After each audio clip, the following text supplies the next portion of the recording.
Oh, Battlefield 5. What has gotten into you? Oh my god. If you don't know, Battlefield 5 has been recently announced. And no one is fucking happy. No one. And you can discuss why it is all you want, right?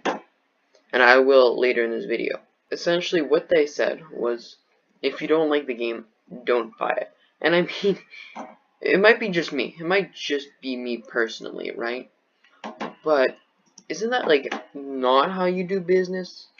Like, just personally, like I'm no business student or whatever. But from my understanding, you want these people to buy your game. So when they say I'm not gonna buy the game because of this reason, usually, now maybe I'm just wrong, but usually you wanna fix that. But they've been saying if you don't like that, don't buy the game. Now, like, I don't know, it could be that, like, they have PR agents and whatever, you know, they have people that work on advertising, and they have PR management, and it might just, but people a lot smarter than me, but it seems like, isn't that contrary to your mission? It's a vocal minority. There's been leaks that say that Battlefield is 85% down in pre-orders compared to COD Black Ops 4. Now that always happens to a certain extent because Call of Duty is just naturally not as popular as Call of Duty, but usually it's around 10 to 15%. It's 85%. Who's the people that are pre-ordering? Is it the people that like see a good review and decide to buy it? No. It's your hardcore fans that are always going to be the pre-orders. Your hardcore fans pre-order. A conservative guess, right? 70% of your fans aren't happy with this. 70. And instead of saying, oh guys, okay, what can I do to make you buy the game? You say, oh, you 70%? Don't buy our game. We don't want you. If you don't like how it is already, we don't want you. They have PR executives. They have people who's their job to make sure this doesn't happen. It's not like it's an indie studio, but even if it was an indie studio, this wouldn't be acceptable. Not accepting criticism. But it's not, it's fucking Battlefield. And they somehow still make this fucking mistake. Okay, but now let's talk about the actual criticism. Some people, it's the unrealisticism. That's a word, fuck you. But essentially, and I don't think it's as unrealistic, more that it's tone deaf. It really is. So basically, it's a World War II game, right? So is it you might think, okay, so it's a realistic world. No, it's not realistic. It's like a fantasy World War II game. So it's like Wolfenstein. But no, it's not like Wolfenstein. It's a serious fantasy World War II game. It's dramatic. So it's like, yeah. And then it's like, okay. But then it's also a comedic drama set in a fantasy World War II. And then you suddenly understand why. And it's like, why people consider this game to be like confusing. And I mean, some people do have a problem with the fact that it's a woman that's the main character, and it's kind of disrespectful to the men and occasional woman who did actually serve in World War II, and it's kind of disrespectful to them because they lost lives, and then their sacrifices being overshadowed by some random person or whatever. No, another huge problem with it is that it doesn't look like a Battlefield game.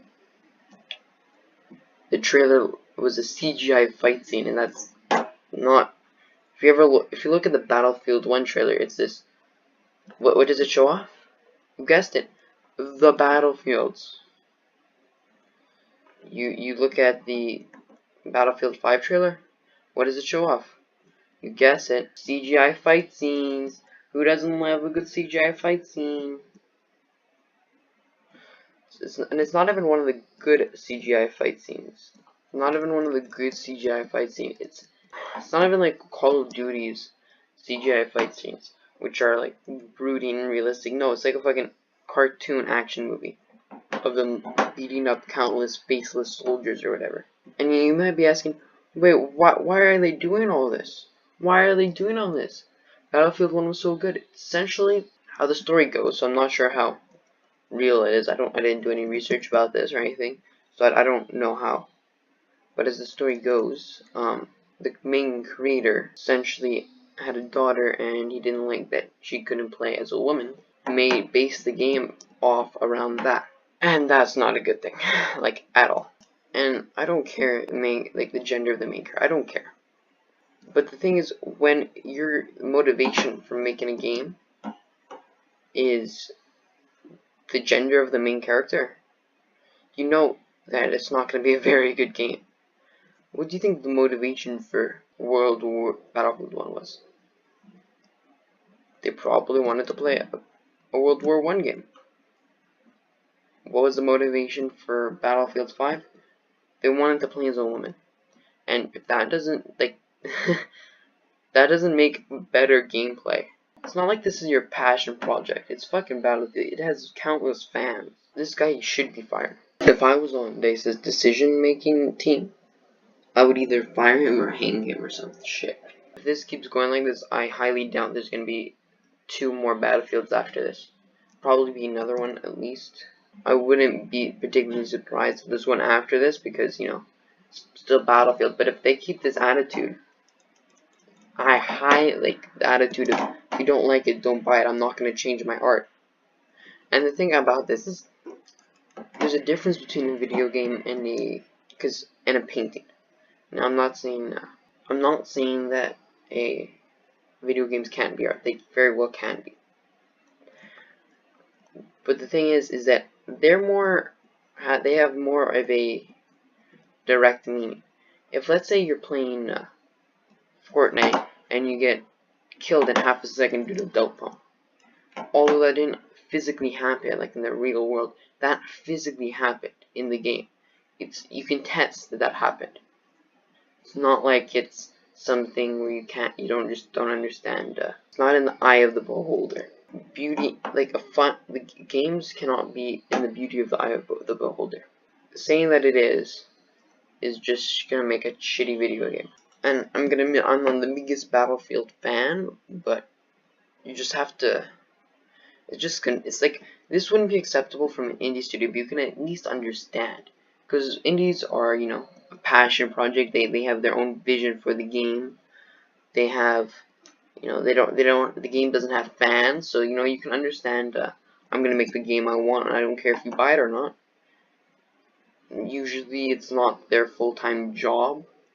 It's usually just like a side project. So, you know, and it's kind of, and you can kind of understand there, but it still wouldn't be acceptable to just say that's all criticism.